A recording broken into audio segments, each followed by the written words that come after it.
हरिः ॐ आनन्दम् प्रशान्ति जीवन दर्शनम् नमो नारायण नारायणम्।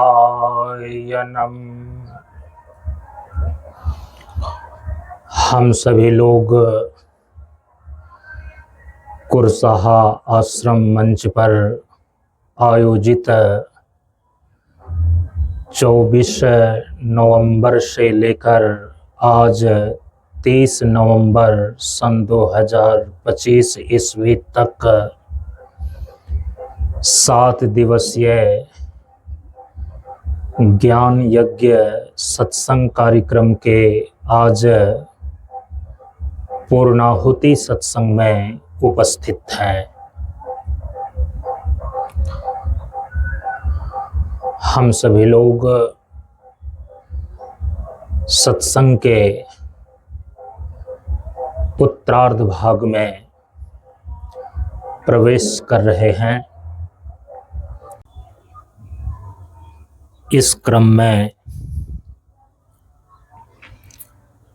अब हम सभी लोगों के समक्ष ब्रह्मचारिणी निकेता दीदी अपने विचारों को लेकर प्रस्तुत हो रही हैं। हम सभी लोग ध्यानपूर्वक श्रवण करें।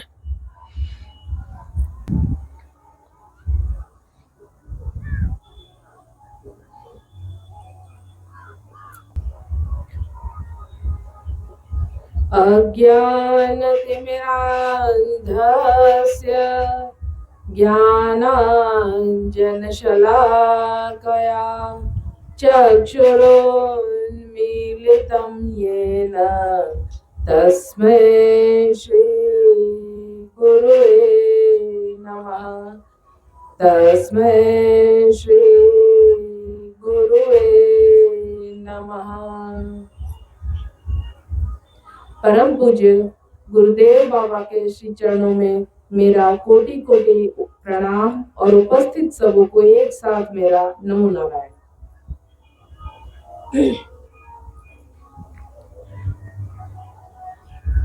कल के सत्र में हम लोगों ने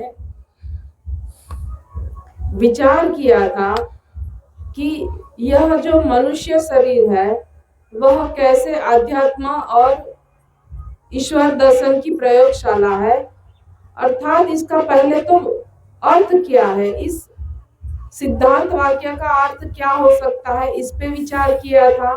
और इसके बाद क्यों ऐसा कहा गया है इस पे विचार किया था, जिस पे हम लोगों ने मनुष्य शरीर की संरचना के बारे में, अर्थात स्थूल, सूक्ष्म और कारण शरीर और पंच कोशों से बने इस शरीर पे त्रिगुणात्मिका प्रकृति के 3 गुण कैसे कार्य करते हैं, इस प्रभाव को समझा था। आज इसका शेष चर्चा हम लोग करते हैं, अर्थात इस पे जो तीसरा अंकुश लगाना है वह है कि कैसे, अर्थात यह सिद्धांत वाक्य कैसे यह साबित करता है कि यह मनुष्य शरीर ईश्वर दर्शन की अर्थात अध्यात्म की प्रयोगशाला है। तो इसके लिए कल हम लोगों ने 2 अंकुश लगा के इस सिद्धांत वाक्य पे विचार किया। कई बार हम लोग जब गणित के प्रश्न, कूट प्रश्न जो होते हैं उसको जब सॉल्व करते हैं तो उसमें यह समझते हैं कि एक तो ये प्रश्न जो है वो कहना क्या चाहता है, अर्थात इस प्रश्न का अर्थ क्या है, और फिर जब समझ में आता है कि अच्छा ये कहना चाहता है, तब फिर हम उस पर विचार करते हैं कि तो ये पूछ क्या रहा है, अर्थात साबित क्या करना है और हमको प्राप्त कितनी चीजें हैं। जब ये गणित लगा लेते हैं तब हम उसके अनुरूप सिद्धांत वाक्य को साबित करते हैं। ठीक वैसे ही कल के विचार में हम लोगों ने यह विचार किया कि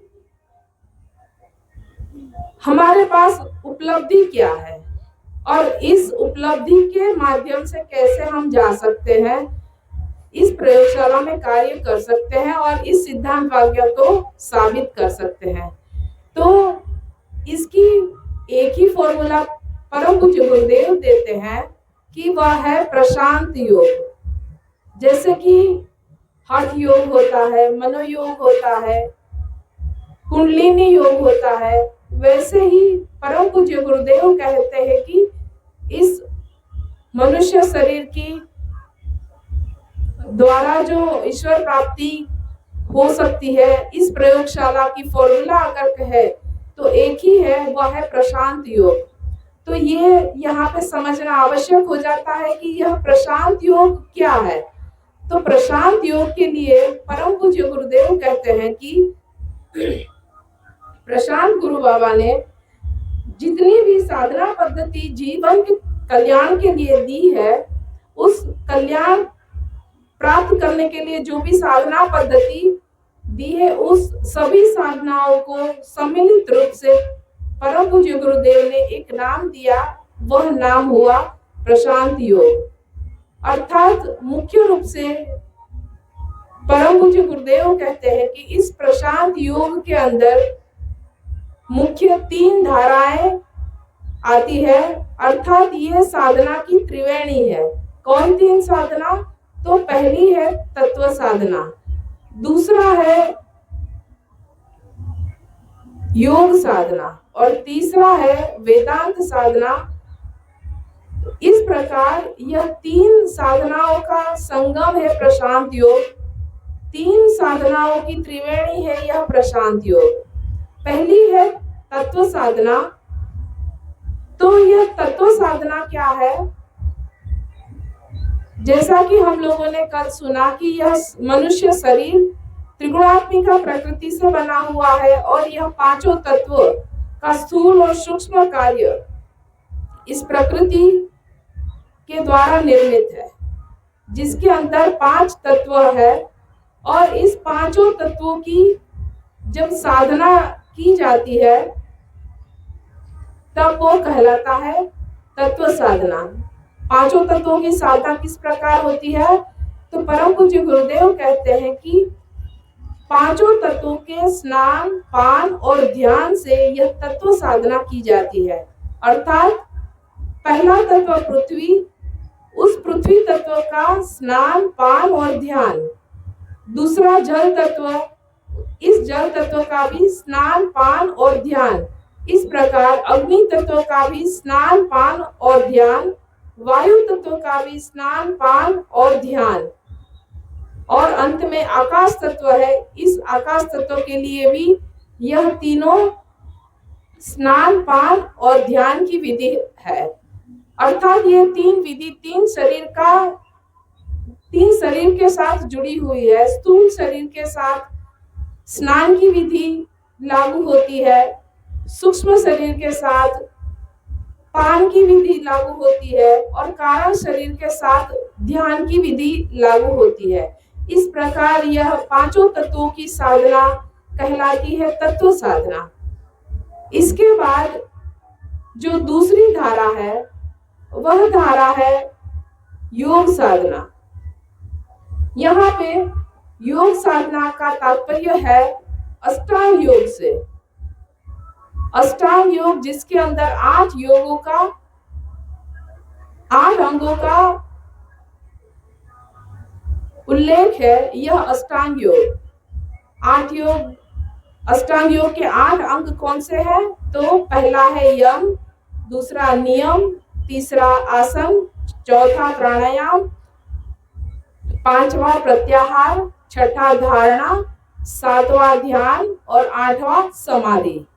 जिसमें कि प्रथम और द्वितीय अर्थात यम और नियम, परम पूज्य गुरुदेव कहते हैं कि ये यम और नियम 24 घंटे करने की साधना है। अर्थात 24 घंटे में आपका जीवन व्यवहार किस प्रकार व्यवस्थित ढंग से चल सकता है, उसके लिए जो साधना है अष्टांग योग के अंदर वह है यम और नियम। और इसी का उल्लेख करते हुए प्रशांत गुरु बाबा अपने उपदेश खंड में 5वें उपदेश खंड में पहला उपदेश निर्देश करते हैं कि संयम और नियम अध्यात्म के 2 विशिष्ट अंग है, अनुशासन और शिष्टाचार एकाग्रता के। अर्थात यह यम और नियम यह साधक को 24 घंटे अपने जीवन को व्यवस्थित बनाए रखने के लिए सहयोग करती है। और 8वां इसका जो अंग है वह है समाधि।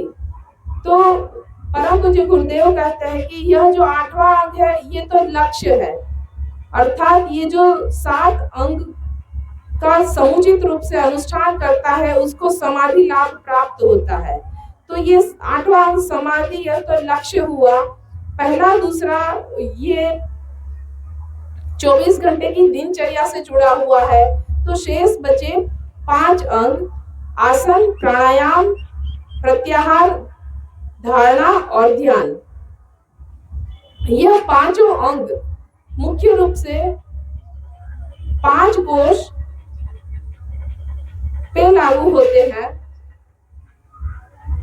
स्थूल शरीर का पहला कोश जिसको कि अन्नमय कोश हम लोग कहते हैं और उसी को स्थूल शरीर भी कहा जा सकता है। इस कोश के लिए जो अष्टांग योग का अंग लागू होता है वह है आसन। इसके बाद प्राणमय कोश के लिए प्राणायाम की साधना है, मनोमय कोश के लिए प्रत्याहार की साधना है और विज्ञानमय कोश के लिए धारणा की साधना है। जैसा कि कल हम लोग चर्चा करके आए हैं कि यह प्राणमय कोश, मनोमय कोश और विज्ञानमय कोश ये तीनों सूक्ष्म शरीर के अंतर्गत आते हैं। अर्थात सूक्ष्म शरीर के लिए यह 3 मुख्य रूप से साधना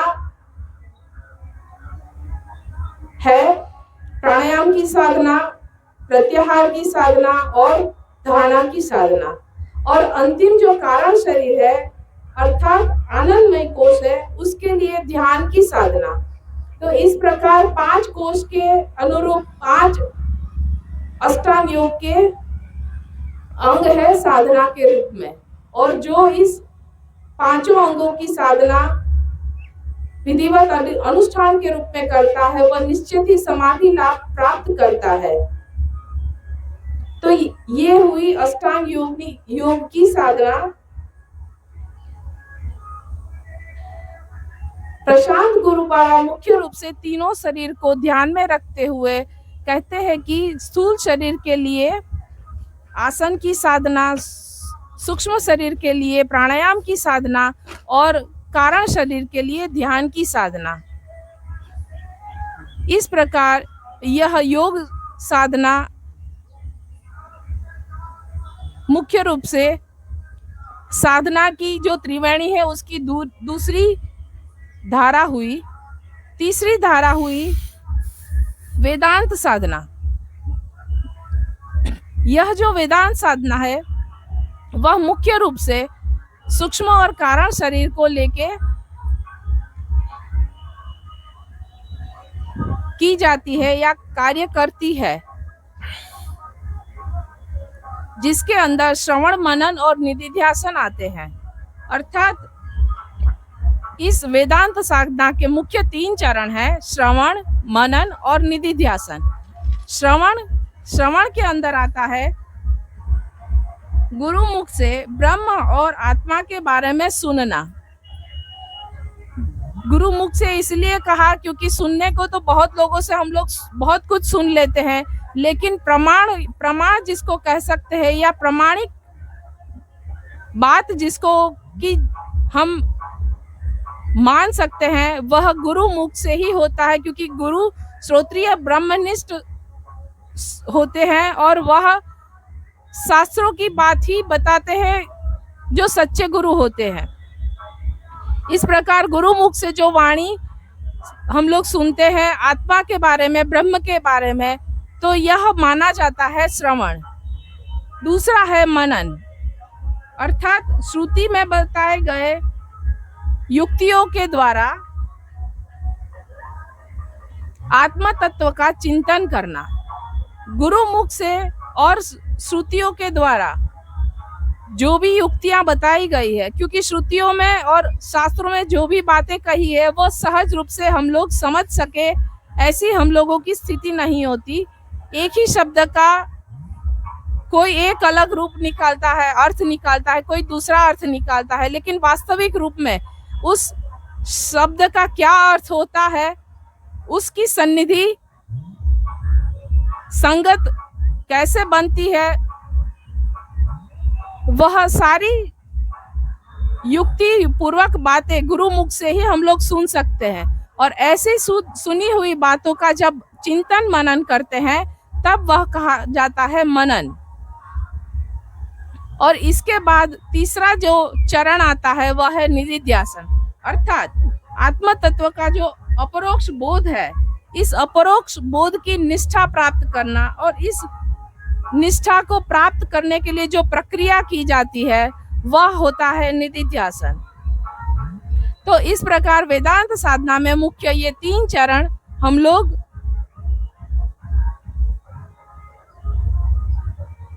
चरण के माध्यम से यह वेदांत साधना हम लोग कर सकते हैं, श्रवण, मनन और निधिध्यासन। इस प्रकार प्रशांत योग की सिद्धि जो भी साधना पूरी निष्ठा से करता है, तो यह प्रशांत योग जो है वह मनुष्य को स्वरूप उपलब्धि की ओर, आत्म स्वरूप की ओर ले जाता है। और ये कह सकते हैं कि प्रशांत योग की सिद्धि स्वरूप अवस्थिति में जाके होती है, अर्थात प्रकृति के एक एक आवरण को पार करके जीव आत्म तत्व अर्थात ब्रह्म तत्व को अनुभव कर सकता है, उसका साक्षात्कार कर सकता है। इसी का उपदेश परम पूज्य प्रशांत गुरु बाबा ने अपने उपदेश खंड में, चौथे उपदेश खंड में कहा है, 5वां उपदेश के रूप में, कि प्रकृति में पंच तत्वों की विशालता को दर्शाना ही ब्रह्म दर्शन है। अर्थात इस प्रकार जब 5 तत्वों के द्वारा साधना करके कोई साधक पूरी निष्ठा से साधना करता है तो वह ब्रह्म दर्शन अर्थात ईश्वर दर्शन प्राप्त कर सकता है। और इसी चौथे उपदेश खंड में 8वां उपदेश के रूप में निर्देश दे रहे प्रशांत गुरु बाबा कि अनुभव और अनुभूति ही ब्रह्म दर्शन है। इस प्रकार यह सिद्ध हो पाता है कि केवल और केवल मनुष्य शरीर ही है जो ईश्वर दर्शन की उपलब्धि करा सकता है, ब्रह्म दर्शन की उपलब्धि करा सकता है। और इसीलिए परम पूज्य गुरुदेव कहते हैं कि मनुष्य शरीर ही ईश्वर दर्शन की प्रयोगशाला है। यहाँ पे यह वाक्य सिद्ध होता है कि केवल और केवल मनुष्य शरीर ही है, चाहे कोई भी देव हो, दानव हो, कोई भी हो, लेकिन जब ईश्वर उपलब्धि करनी होती है तो उसे मनुष्य शरीर ही धारण करना पड़ता है। मनुष्य शरीर के द्वारा ही ईश्वर दर्शन की उपलब्धि हो सकती है। और इसीलिए यह मनुष्य शरीर ईश्वर दर्शन की प्रयोगशाला है। यहीं पे मैं अपनी वाणी को विराम देती हूँ। परम पूज्य गुरुदेव बाबा के श्री चरणों में मेरा कोटि कोटि नमन और उपस्थित सबों को एक साथ मेरा नमो नारायण।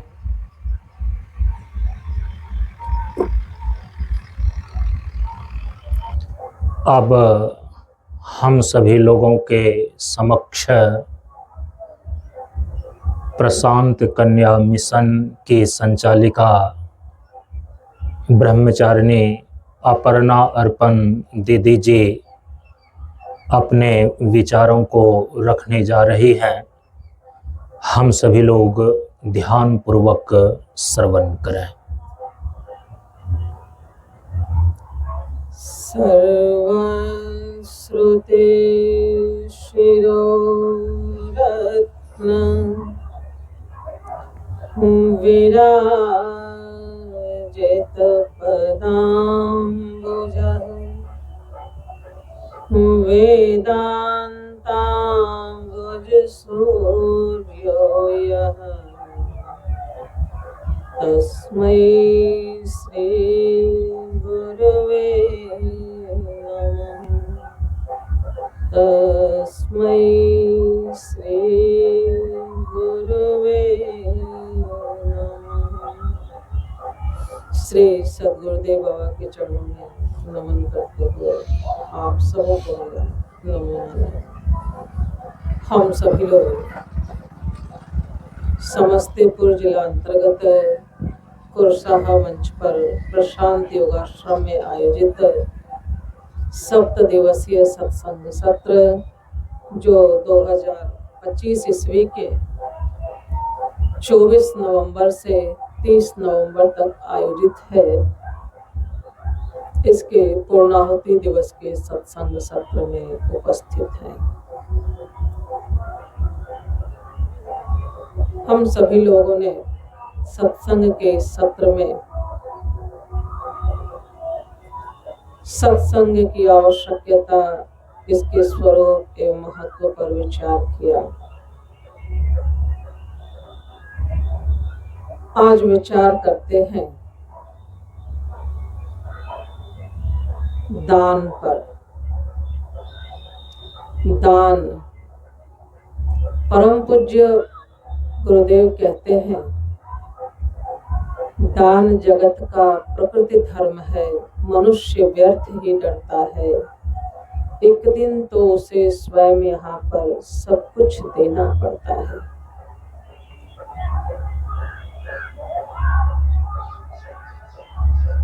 श्रीमद् भगवत गीता जी में भगवान ने कहा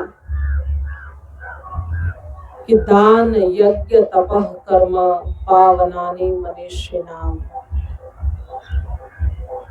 अर्थात दान, यज्ञ और तप ये ऐसे सत्कर्म हैं जो मनुष्यों को, अर्थात जो मननशील व्यक्ति हैं, जो साधक लोग हैं, उनके जीवन को भी यह पवित्र करने वाली होती है। अर्थात दान एक ऐसा सत्कर्म है जिससे हमारे जीवन में, हमारे अंतःकरण में शुचिता, पवित्रता का आधान होता है, पुण्य का आधान होता है, जिससे हमारा जीवन सद्गति की ओर अग्रसर होता है। इसलिए दान हम सभी लोगों का कर्तव्य है, धर्म है। हमारे इतिहास ग्रंथों में एक से एक दान की महिमा का वर्णन किया गया है। दानवीर कर्ण, जिनके जीवन में दान की ही प्रतिष्ठा थी। ऋषि दधीची के दान की महिमा का बड़ा ही उत्कृष्ट वर्णन हमें प्राप्त होता है।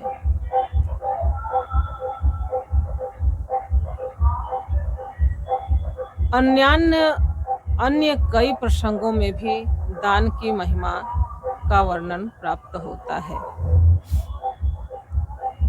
इसलिए हम सभी के जीवन में दान रूपी सत्कर्म की साधना की स्थापना, प्रतिष्ठा होनी चाहिए। हम सोचते हैं कि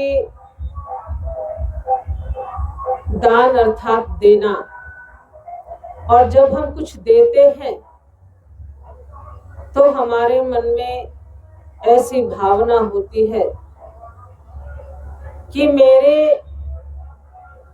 इस प्रकार देने से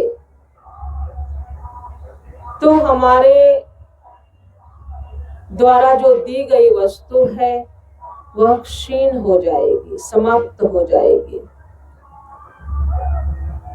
लेकिन परम पूज्य गुरुदेव कहते हैं कि देने से वस्तु का क्षीण नहीं होता, बल्कि उसमें वृद्धि होती है। जिस प्रकार से हम इस पृथ्वी में कुछ बीजों को बोते हैं, लेकिन वह पृथ्वी कई गुना के साथ फसल के रूप में हमें अन्न को प्रदान करती है। यह व्यवहारिक धरातल पर हम सभी का अनुभव है। हम पृथ्वी में एक बीज को बोते हैं, एक आम के बीज को यदि बोते हैं, तो उसके द्वारा जो आम के वृक्ष का निर्माण होता है, उस आम के वृक्ष के द्वारा हमें एक ही फल, एक ही बीज प्राप्त नहीं होता, बल्कि बहुत वर्षों तक बहुत सारे फलों की प्राप्ति होती है। उससे हमें लकड़ियों की प्राप्ति होती है, छाया की प्राप्ति होती है। जबकि हमने क्या दिया था? हमने तो पृथ्वी में केवल और केवल एक बीज बोया था, आम का बीज बोया था। लेकिन परिणाम स्वरूप हमारे जीवन में उस आम के बीज के अन्य प्रकारांतर से अन्य सारे लाभ भी हमें प्राप्त होते हैं और कई गुना के साथ प्राप्त होते हैं। उसी प्रकार से हम जिस किसी भी वस्तु का दान करते हैं, वह क्षीण नहीं होती, बल्कि भविष्य के लिए लोक लोकांतर और देह देहांतर में जब हमारी गति होती है, ऐसे समय में भी हमारा जो दिया गया दान है वह कई गुना के साथ हमें प्राप्त होता है, जीव को प्राप्त होता है। इसलिए सनातन धर्म में दान रूपी सत्कर्म की विशेष व्यवस्था है, विशेष रूप से विधि किया गया है। भगवान श्री कृष्ण ने कहा कि दान भी हम जिस प्रकार के भावना के साथ देते हैं, उस प्रकार के फल को प्रदान करने वाला होता है। यदि हम श्रद्धा पूर्वक जो हम दे रहे हैं उसके बदले कुछ न चाहते हुए विनय पूर्वक जब हम किसी वस्तु का दान करते हैं, तो ऐसा दान सात्विक दान कहा गया है। दूसरा, पुण्य क्षेत्र में, पुण्य स्थान पर और पवित्र आत्मा को किया गया दान, सतपात्र को किया गया दान, यह सात्विक दान कहलाता है और इसका फल अनंत गुना के साथ हमें प्राप्त होता है। लेकिन वहीं पर जब हम उस दान के बदले में कुछ चाहते हैं, उस दान का फल हम चाहते हैं, जैसे हम किसी तीर्थ में जाते हैं और जब हम वहां पे दान करते हैं, तो हमारे मन में ऐसी भावना होती है कि मेरी यह इच्छा पूरी हो जाए तो मैं ऐसा दान करूंगा या करूंगी। इस प्रकार का जो संकल्प है, इस प्रकार का जो किया गया दान है, वह राजसिक दान कहलाता है और यह सात्विक दान से निम्न श्रेणी का माना जाता है। और उससे भी जब हम अश्रद्धा पूर्वक, तिरस्कार पूर्वक जब किसी को कुछ देते हैं, अपात्र को जब कुछ हम देते हैं, तो ऐसा जो दिया गया दान है वह तामसिक दान कहलाता है और ऐसे दान से हमारे जीवन में अधिक पुण्य की प्राप्ति नहीं होती। इसलिए तामसिक दान से बचने का प्रयास करना चाहिए। जब हम दे रहे हैं तो प्रयास होना चाहिए कि हमारा दान सात्विक हो, सतपात्र को दिया जाए, सद्देश में दिया जाए, सत्काल में दिया जाए, जिससे कि हमारा दिया गया जो दान है वह अनंत गुना के साथ हमें फल प्रदान करने वाला हो। दूसरा, जो दान का पात्र होता है, कहते हैं कि वह ऐसा होना चाहिए जिसका कि वह समष्टि रूप से हमारे दिए गए दान का उपयोग हो सके। उदाहरण के लिए कहते हैं कि जिस प्रकार से जब हम अग्नि में हवि का दान करते हैं, देव यज्ञ में आप सभी लोगों ने देखा कि हम हवि का दान करते हैं स्वाहा स्वाहा स्वाहा इन मंत्रों के साथ। तो वह जो अग्नि में दिया गया दान है, कहते हैं कि वह अग्नि उस दान को ग्रहण करके अपने पास ही नहीं रखता, बल्कि बाकी अन्य 4 तत्वों को भी प्रदान कर देता है। जैसे जब हम अग्नि में हवि को डालते हैं तो वह अग्नि तत्व को प्राप्त हुआ, लेकिन जब वही हवि धुआं का रूप लेकर के वायुमंडल में फैलती है तो वह वायु तत्व को प्राप्त होता है, आकाश तत्व को प्राप्त होता है। फिर उसका जो राख होता है, जब वह अग्नि शांत हो जाती है तो उसका जो राख होता है वह पृथ्वी तत्व को प्राप्त होता है। और फिर उस राख को जब हम जल में प्रवाहित कर देते हैं तो वही हवि का अंश जल तत्व को भी प्राप्त हो जाता है। इस प्रकार से जिस प्रकार से अग्नि समष्टि रूप से हमारे दिए गए दान का उपयोग करता है, उसी प्रकार से हमारे दान का पात्र ऐसा होना चाहिए जो समष्टि रूप से हमारे दान किए गए वस्तु का सदुपयोग कर सके। तीसरा, हमें यह अभिमान छोड़ करके दान करना चाहिए कि मैं देने वाला हूं।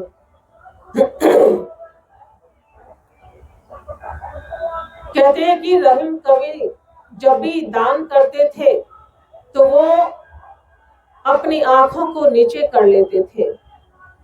तो लोगों ने उनसे प्रश्न किया कि आप देते हो और देने के समय देने वाले का हाथ ऊपर रहता है और लेने वाले का हाथ नीचे रहता है, लेकिन आप जैसे ही देते हो आपका हाथ ऊपर जाता है, आपकी नजरें झुक जाती है, क्यों? रहीम कवि ने कहा कि देनहार कोई और है, जो देवे दिन रैन, लोग भरम हम पर करें तासु नीचो नैन। उन्होंने कहा कि देने वाला तो कोई और है, लेकिन लोग समझते हैं कि मैं दे रहा हूं, लेकिन मुझे ये मालूम है, मेरा ये अनुभव है कि मुझे जो मैं दे रहा हूं वह देने का सामर्थ्य कहीं और से प्राप्त है। इसलिए जब लोग ऐसा सोचते हैं कि मैं दे रहा हूं, ऐसा सोच करके मेरी नजरें झुक जाती हैं कि मैं देने वाला नहीं, लेकिन लोग ऐसा सोचते हैं कि मैं दे रहा हूं। देनहार कोई और है। इसलिए श्रुति माता कहती है श्रद्धया देयम, प्रिया देयम, भिया देयम। भय पूर्वक देना चाहिए, श्रद्धा पूर्वक देना चाहिए, लज्जा पूर्वक देना चाहिए। हम कुछ भी नहीं दे रहे हैं, ऐसी भावना के साथ देना चाहिए। इसलिए जब भी हम कोई वस्तु समर्पित करते हैं भगवान को, तो यह निवेदन करते हैं कि त्वदीयम वस्तु गोविंदम तुभ्यमेव समर्पयेत्। आपकी दी गई वस्तु ही मैं आपको प्रदान कर रहा हूँ। उसी प्रकार से जब हम कभी किसी भी चीज का दान करते हैं तो हमारे मन में ऐसी भावना होनी चाहिए कि परमात्मा ने हमें जो यह सामर्थ्य दिया है, मैं इसका सदुपयोग कर रहा हूँ। और हमें देने का जो यह सामर्थ्य है, यह परमात्मा की बहुत बड़ी कृपा है। परमात्मा की करुणा, उनकी कृपा का स्मरण रखते हुए जब हम सत्पात्र को सद्देश में, सत्काल में दान करते हैं, तो ऐसा दान सात्विक दान, उत्कृष्ट दान बताया गया है। इन्हीं शब्दों के साथ मैं अपनी वाणी को विराम देती हूँ। श्री सद्गुरुदेव बाबा के चरणों में नमन करते हुए आप सबों को मेरा नमो नारायण।